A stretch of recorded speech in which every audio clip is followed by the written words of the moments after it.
121 পৃষ্ঠার 4 দাগের অঙ্কগুলোর সমাধান নিয়ে আলোচনা করছি। 1 নম্বর প্রশ্নটাতে বলেছে বার্ষিক 15% চক্রবৃদ্ধি সুদের হারে 24,000 টাকার 2.1/3 বছরের চক্রবৃদ্ধি সুদ নির্ণয় করো। তাহলে এখানে দেখো 2.1/3 বছরের, তাহলে এটা নর্মালি করতে আমাদের একটু কঠিন হবে, সেই জন্য আমরা কী করলাম, এটাকে ভেঙে ভেঙে আমরা অঙ্কটার সমাধান করব। কীভাবে করব, আমরা এখানে প্রথম বছরের শেষে সমল চক্রবৃদ্ধিটা আগে বের করব। তাহলে কী হবে, 24,000 ইন্টু 1 + 15/100 টাকা হয়ে যাবে। সেখানে এটাকে যদি আমরা ক্যালকুলেশন করি তাহলে দেখবে 24,000 ইন্টু এখানে যোগ করলে দেখবে 115/100 হবে। তাহলে 100 দুটো শূন্য এখানে দুটো শূন্য কেটে যাবে, অর্থাৎ 240 গুণ 115 করলে হবে 27,600 টাকা। তাহলে এই 27,600 টাকাটা কী হবে, দ্বিতীয় বছরের শুরুতে হবে মূলধন। তাহলে দ্বিতীয় বছরের শেষে সমল চক্রবৃদ্ধি কত হবে, তাহলে 27,600 ইন্টু 1 + 15/100 হয়ে যাবে।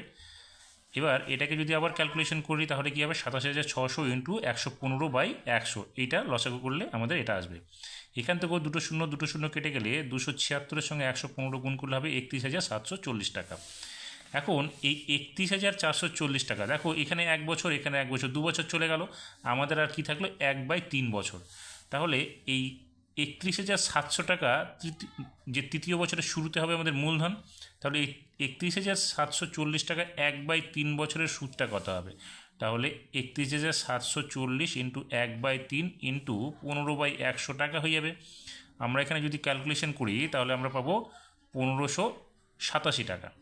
তাহলে এই 1587 টাকা হচ্ছে আমাদের কি সুদ, কোনটা, 1/3 বছরের।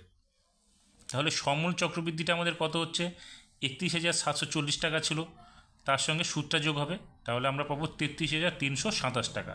তাহলে চক্রবৃদ্ধি সুদটা কত হবে, আমাদের তো এটা হচ্ছে সমল চক্রবৃদ্ধি 2.1/3 বছরের শেষে হলো, তাহলে এটার থেকে আমরা মূলধন প্রথম যেটা ছিল সেটাকে বাদ দিয়ে দেবো 24,000 টাকাটা।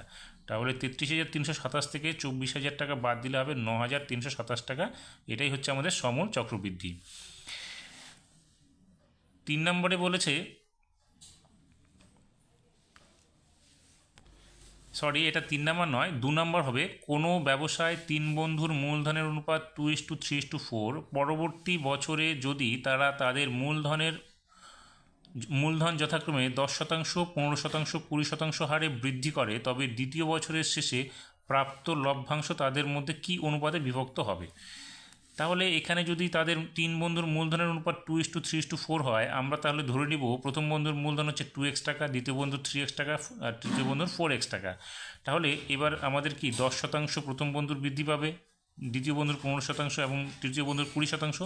সেই অনুপাতে যদি মূলধন বৃদ্ধি পায় তাহলে কত হয় সেটা আমরা আগে বের করে নেব। তাহলে প্রথম বন্ধুর 10% হারে বৃদ্ধি পেলে তাহলে আমরা লিখব 2x ইন্টু 110/100, কারণ এখানে আমরা অনুপাত অনুযায়ী ধরে নিয়েছি প্রথম বন্ধুর মূলধন হচ্ছে 2x, তাহলে 2x অনুযায়ী 10% বৃদ্ধি পেলে হচ্ছে আমাদের কত, 220x/100। দ্বিতীয় বন্ধুর ক্ষেত্রে মূলধন আমরা ধরেছি কত, 3x, তাহলে 3x ইন্টু 15% বৃদ্ধি করবে, তাহলে 115/100 আমরা পাবো কত, এটা গুণ করলে 345x/100। তৃতীয় বন্ধু ধরেছি 4x মূলধন, তার 20% বাড়বে, তাহলে 4x ইন্টু 120/100 আমরা পাবো কত, 480x/100। তাহলে এটা প্রথম বছরের শেষে এটা মূলধন হচ্ছে। তাহলে প্রথম বছরের শেষে মূলধন যদি হয় তাদের লাভের মূলধনের অনুপাতটা কী হবে, আমাদের এই তিনটাকে আমরা ইস্টু আকারে লিখব। এবার ইস্টু আকারে লিখতে গিয়ে দেখো x 3 জনের কাছ থেকে সরে যাবে, নিচের 100 সবার কাছ থেকে সরে যাবে, তাহলে 220:345:480। এবার এটাকে আমরা ছোট করলে পাবো হচ্ছে 44:69:96।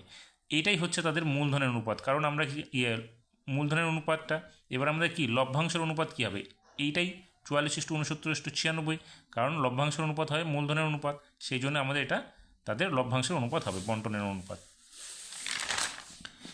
3 নম্বরে বলেছে LX² plus MX plus N = 0 সমীকরণটিকে পূর্ণ বর্গাকারে প্রকাশ করো। তাহলে আমরা এই অংশটুকু যেটা দেওয়া আছে সেটা আমরা নিয়ে নিব, নিয়ে আমরা কি করব, এখান থেকে Lটাকে কমন নেব। Lটাকে কমন নিলে কী হবে, L into X² plus MX/L হয়ে যাবে, প্লাস এখানে হয়ে যাবে N/L = 0। এবার এই এলটা কী হবে, পরের লাইনে এসে 0-র নিচে হয়ে গেলে এখানে 0 হয়ে যাবে, তাহলে আমরা লিখব x² plus mx/l plus n/l = 0। এবার আমরা এটাকে পূর্ণ বর্গাকারে প্রকাশ করি। তাহলে এক্সটাকে আমরা লিখতে পারি x⁴, অর্থাৎ এক্সের হোল স্কোয়ার, প্লাস এখানে মাঝখানে আমরা 2 ইন্টু এ বি আনবো। তাহলে 2 ইন্টু এটা এক্স স্কোয়ার মানে এক্সটা আসবে এ। এবার এখানে দেখো মাঝখানে কী আছে mx/l, এই mx/lটা আনতে গেলে এক্সটা তো আমরা পেয়ে গেলাম, তাহলে ml, তাহলে এমটা উপরে থাকলে নিচে এল থাকলে এই 2টা কাটতে হবে, 2 দিতে হবে আমাদের নিচে, তাহলে এখানে কী হবে 2 ইন্টু এক্স ইন্টু m/2l। এবার এটা তো আমাদের ছিল না, তাহলে এটা আমাদের সরাতে হবে। তাহলে এটা আমাদের সরাতে গেলে আমরা কী করবো, এটা আমাদের বি হবে এই জায়গাটা m/2lটা, তাহলে আমরা এখানে প্লাস m/2l এর হোল স্কোয়ার করবো এবং এটাকেই সরিয়ে দেবো বিয়োগ করে। তাহলে বিয়োগ করব কি, এখানে দেখো 2 2 কেটে যাবে, তাহলে mx/l পেয়ে গেলাম। আমাদের এটা তো ছিল না, এটা নিয়ে এসেছি আমরা, তাহলে এটাকে আমরা মাইনাস করবো, অর্থাৎ এটা কেটে যাবে। তাহলে কী হবে, স্কোয়ারটা সরিয়ে দিলে m²/4l² হয়ে যাবে। আর এখানে n/l এটা আমরা প্লাস দিয়ে লিখে দেবো = 0। এবার দেখো এই অংশটুকু আমাদের কী হবে, একটা সূত্র পড়ে যাবে, সেটা কি a² + 2 into a into B plus b² মানে a + b হোল স্কোয়ার, অর্থাৎ x + m/2l তার হোল স্কোয়ার = দিয়ে আমরা এখানে -m²/4l² যেটা আছে 0-র এদিকে নিয়ে চলে আসবো, তাহলে এটা প্লাস হয়ে যাবে। আর এদিকে এখানে প্লাস ছিল n/l, সেটা এদিকে এসে হয়ে গেল -n/l। অর্থাৎ এবার আমরা এটাকে লসাগু করব। লসাগু করলে কী হবে, 4l² হবে নিচে লসাগু, তাহলে উপরে কী হবে 4l² দিলে এখানে m² হবে, মাইনাস এখানে l ডিভাইডেড করলে হচ্ছে 4l থাকবে, 4l এর সঙ্গে n গুণ করলে 4nl হয়ে যাবে। তাহলে আমরা কী পেলাম, পূর্ণ বর্গাকারে প্রকাশ করতে গিয়ে x প্লাস m/2l এর হোল স্কোয়ার = m² - 4ln/4l², এটাই হচ্ছে আমাদের উত্তরটা। 4 নম্বরে বলেছে x + y এবং x - y সরলভেদে হলে দেখাও যে x³ + y³ সঙ্গে x³ - y³ সরলভেদে আছে। তাহলে আমরা কী করব, প্রথম অংশটুকু নিয়ে নিব, নিয়ে আমরা লিখব x + y = k × x - y বা x + y/x - y = k, যেখানে k হচ্ছে আমাদের কি অশূন্য ভেদ ধ্রুবক। এবার আমরা কি করব, যোগ ভাগ প্রক্রিয়া করব, অর্থাৎ লব প্লাস হর মাইনাস বাই লব মাইনাস হর। এখানেও তাহলে কী হবে, k + 1/k - 1। এবার আমরা যদি ক্যালকুলেশন করে দেবে y -y + y কেটে যাবে, এখানে x আর -x কেটে যাবে, উপরে থাকবে 2x, নিচে থাকবে 2y। তাহলে 2 2 কেটে গেলে x/y = আমরা এই যে অংশটা k + 1/k - 1টাকে k1 ধরে নিলাম। তাহলে এখানে কি হলো, x/y = k1, যেখানে x এর মান কী হবে k1 × y, অর্থাৎ y × k1। এবার আমরা এই x এর মানটা কী করব, আমরা এখানে এনে বসাবো, যেখানে আমাদের দেখাবো হচ্ছে x³ + y³ x³ - y³ এর মান হচ্ছে ধ্রুবক। তাহলে এবার আমরা x এর মানটা বসাবো, যেটা আমরা এখানে বের করেছিলাম x = y k1, তাহলে x এর জায়গায় আমরা সেটা বসাবো, তাহলে হবে এখানে y k1 এর কিউব প্লাস y³ y এর মান তো দরকার নেই, এখানে নিচে হবে কি y k1 এর কিউব মাইনাস y³। তাহলে উপরে কি হচ্ছে দেখো y³ k1³ প্লাস y³ নিচে হবে y³ k1³ মাইনাস y³। এবার উপর থেকে আমরা y³ কমন নেব এবং নিচ থেকে আমরা y³ কমন নেব, তাহলে উপরে কি থাকবে y³ × k1³ + 1, আর নিচে থাকবে হচ্ছে y³ × k1³ - 1। এবার y³ কেটে গেলে দেখো এখানে k1³ + 1/k1³ - 1, এইটা হচ্ছে আমাদের ধ্রুবক। তাহলে আমরা লিখতে পারি x³ + y³ সঙ্গে x³ - y³ সরলভেদে আছে, এটাই আমাদের প্রমাণ করতে বলছে। 5 নম্বরে বলেছে AB ও PQ রেখাংশ পরস্পরকে C বিন্দুতে ছেদ করেছে। AP ও BQ যথাক্রমে AB এর উপর লম্ব, CA = 20 সেমি, CB = 8 সেমি এবং AP = 10 সেমি হলে BQ এর মান নির্ণয় করো। তাহলে আমরা এখানে AB সরলরেখার উপর A এবং B বিন্দুতে AP এবং B বিন্দুতে BQ হচ্ছে লম্ব, আর এখানে AB এবং PQ সরলরেখা পরস্পরকে C বিন্দুতে ছেদ করেছে, যেখানে APর মান দেওয়া আছে 20, ACর মান দেওয়া আছে 20, APর মান 10 এবং ACর মান হচ্ছে 20, আর BCর মান হচ্ছে 8 এবং BQর মান আমাদের বের করতে বলেছে। এবার দেখো আমরা যদি দেখি APC এবং BQC এরা কিন্তু সমকোণী ত্রিভুজ হবে, কারণ কি এখানে ABর উপর AP লম্ব এবং ABর উপর এখানে B বিন্দুতে BQ লম্ব, সেই জন্য এই দুটো সমকোণী ত্রিভুজ। তাহলে আমরা লিখতে পারি AP/AC = BC/BQ। তাহলে আমরা এখানে এইভাবে লিখব, BC/BQ না, লম্ব/ভূমি = লম্ব/ভূমি। তাহলে এটা লম্ব এটা ভূমি, এটা লম্ব এটা ভূমি, সেক্ষেত্রে আমরা AP/AC B Q by BC. তাহলে আমরা মানটা বসিয়ে দেবো, এপির মান 10 আছে, এসির মান 20, সমান চিহ্ন বি কিউর মান আমরা বের করব, বিসির মান 8 দেওয়া আছে, তাহলে বি কিউ কী হবে 10 গুণ 8 বাই 20 হয়ে যাবে। ক্যালকুলেশন করলে দেখো 10 দিয়ে 20কে কাটলে 2 হবে, 2 দিয়ে 8কে কাটলে 4 হবে, সেই জন্য বি কিউর মান হবে 4। 6 নম্বরে বলেছে একটি সমকোণী ত্রিভুজের সমকোণ সংলগ্ন বাহুদ্বয় 7 সেমি এবং 24 সেমি হলে তার পরিব্যাসার্ধ কত হবে। তাহলে আমরা এখানে এ বি সি ত্রিভুজটির কোণ বিকে যদি আমরা সমকোণ ধরি, তাহলে এটা হচ্ছে অতিভুজ এসিটা। আর আমরা জানি কি সমকোণী ত্রিভুজের যদি পরিবৃত্ত অঙ্কন করা হয় তাহলে এই অতিভুজটাই হবে ওই পরিবৃত্তের ব্যাস। তাহলে এখানে আমাদের কি করব, এইটা এসির মানটা বের করে আমরা তার অর্ধেক করে দিলে ব্যাসার্ধ পেয়ে যাব, পরিব্যাসার্ধটা। তাহলে আমরা এখান থেকে কি করব, এখন এসির মানটা বের করব। তাহলে লিখব এসি ইকুয়ালস টু কি A B root over A B square plus BC square, সেই অনুযায়ী আমরা মানটা বসাবো। এখানে বিসি লম্ব স্কোয়ার প্লাস ভূমি স্কোয়ার, লম্ব হচ্ছে কত 7, 7-এর স্কোয়ার, আর ভূমি হচ্ছে 24 স্কোয়ার, তাহলে লিখব 24 স্কোয়ার প্লাস 7 স্কোয়ার। এবার 24-এর স্কোয়ার করলে 576, 7-এর স্কোয়ার করলে 49, দুটো যোগ করলে 625, তাহলে রুট করলে 625 হবে 25। এটা হচ্ছে আমাদের কি এসি অর্থাৎ ব্যাস, পরিবৃত্তের ব্যাস। এবার আমরা ব্যাসার্ধ চাইছে, তাহলে ব্যাসার্ধ কী হবে 25/2 হলে কত হবে 12.5 সেন্টিমিটার। 7 নম্বরে কি বলেছে এ বি সি ডি একটি আয়তক্ষেত্র ও কর্ণদ্বয়ের ছেদবিন্দু, যদি এ বি ইকুয়ালস টু 4 সেমি ও ডি ইকুয়ালস টু 2.5 সেমি হয় তবে বিসি এর দৈর্ঘ্য কত হবে। তাহলে এখানে এ বি সি ডি একটা আয়তক্ষেত্র, এখানে এ বির মান দেওয়া আছে 4, তাহলে এটাও 4 হবে। আর এখানে দেখো কর্ণ দুটি যার এখানে ও বিন্দুতে ছেদ করে, তাহলে ওডি বলেছে 2.5।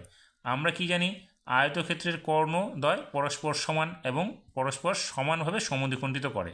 তাহলে এখানে ওডি যদি আমাদের 2.5 হয় তাহলে বিডি কত হবে, 2.5কে 2 দিয়ে গুণ করতে হবে, তাহলে আমরা বিডি বা এসির মান আমরা পাবো হচ্ছে 5 সেন্টিমিটার 2 দিয়ে গুণ করলে।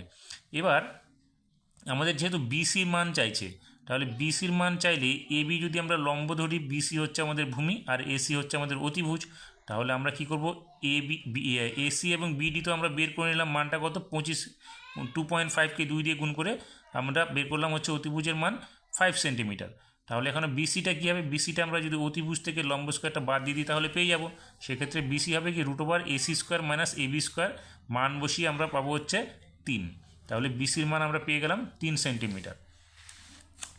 8 নম্বরে বলেছে 67 ডিগ্রি 30 মিনিট কোণের পূরক কোণের বৃত্তীয় মান করতে বলেছে। তাহলে 67 ডিগ্রি 30 মিনিট কোণের পূরক কোণ কত হবে 90 ডিগ্রি মাইনাস 67 ডিগ্রি 30 মিনিট।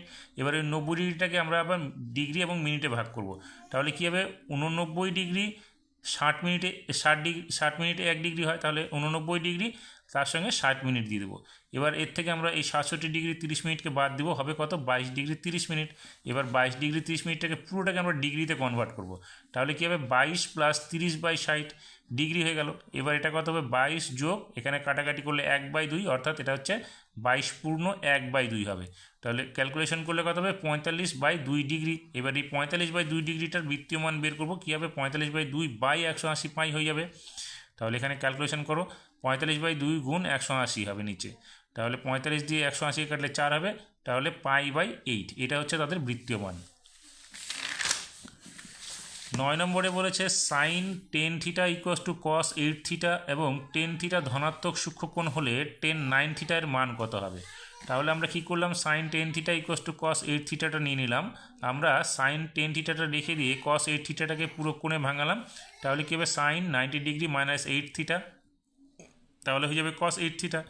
এখান থেকে সাইন সাইন বাদ গেলে 10 theta equals two 90 degree minus 8 theta. এবার এই মাইনাস 8 থিটাটা এদিকে এসে প্লাস হয়ে যাবে, অর্থাৎ 10-এর সঙ্গে এটা যোগ হয়ে যাবে, তাহলে হবে 18 থিটা ইকুয়ালস টু 90 ডিগ্রি, যেখানে থিটার মান বেরোবে কত 5 ডিগ্রি।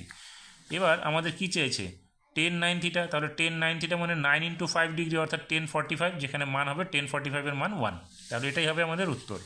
10 নম্বরে বলেছে একটি লম্ববৃত্তাকার চোঙের উচ্চতা 14 সেমি এবং পার্শ্বতলের ক্ষেত্রফল 264 বর্গ সেমি হয়, তবে চোঙটির আয়তন নির্ণয় করো।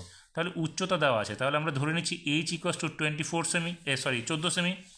আর এখানে বলছে পার্শ্বতলের ক্ষেত্রফল, তাহলে চোঙের ক্ষেত্রে পার্শ্বতলের ক্ষেত্রফলের সূত্র হচ্ছে 2πr/h, আমরা লিখবো সমানচিহ্নিতে 264।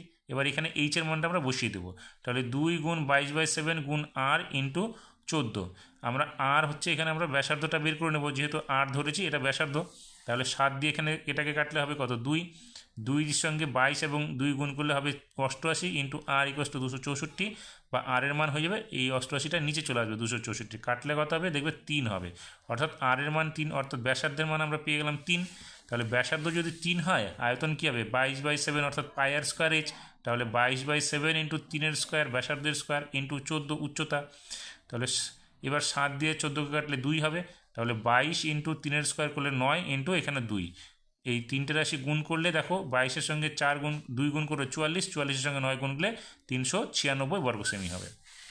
11 নম্বরটা বলেছে 4 সেমি ব্যাসের একটি লৌহ গোলককে পিটিয়ে 2/3 সেমি পুরু একটি বৃত্তাকার লৌহপাত প্রস্তুত করা হলো, পাতটির ব্যাসার্ধ কত হবে?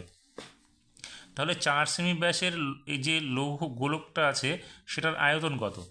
এখানে ব্যাস যদি 4 সেমি হয় ব্যাসার্ধ কত হবে 2 সেমি, সেক্ষেত্রে আয়তন কী হবে 4/3 পাই আর কিউব মানে হচ্ছে 2 কিউব ঘন সেমি হবে, অর্থাৎ এখানে কত হচ্ছে 8 আর উপরে 4, তাহলে 8 8 4 8 32/3 পাই হবে আয়তনটা। এবার কি বলেছে বৃত্তাকার লৌহপাতের আয়তন, এখানে যেটা বৃত্তাকার পাতের যেটা তৈরি করা হবে তার আয়তন কত হবে পাই আর স্কোয়ার এইচ হবে, তাহলে পাই আর স্কোয়ার এইচ বলতে এখানে 2/3, তাহলে আমরা লিখব পাই ইন্টু আর স্কোয়ার ইন্টু 2/3 ঘন সেমি। তাহলে এই দুটো কিন্তু সমান হবে, আগের গোলকের আয়তন আর এখানে বৃত্তাকার লৌহপাতের আয়তনে সমান হবে, সেই জন্য আমরা দুটোকে সমান করে দেবো। দেখো পাই পাই কেটে যাবে, এবার আর স্কোয়ার কী হবে এই 2/3টা দেখো নিচে 3 3 কেটে যাবে, তাহলে 32/2 হবে এখানে। এবার আর এর মানটা কী হবে এখানে দেখো কাটলে হবে 16, তাহলে আর এর মান হবে √16, অর্থাৎ আর এর মান আমাদের বেরোবে হচ্ছে 4। তাহলে বৃত্তাকার লৌহপাতে ব্যাসার্ধ পাবো আমরা হচ্ছে 4 সেমি। 12 নম্বরটা বলেছে 2 3 5 6 2 4 2 8 9 4 5 4 7 4 4 এই সংখ্যাগুলোর মান নির্ণয় করতে বলছে। সংখ্যাগুলো আমরা কীভাবে বের করি? সংখ্যাগুলো হচ্ছে এখানে যে সংখ্যাগুলো দেওয়া আছে যে সংখ্যাটার মান সবথেকে বেশি সেটা হচ্ছে সংখ্যাগুরু মান। তাহলে এখানে দেখো 4 এখানে সবথেকে বেশি সংখ্যক আছে, 1টা 2টা 3টা 4টা 5টা, 5টা 4 এখানে আছে, অতএব এটা হবে সংখ্যাগুরু মান। তাহলে এখানে আমরা পাচ্ছি সংখ্যাগুরু মান কত 4।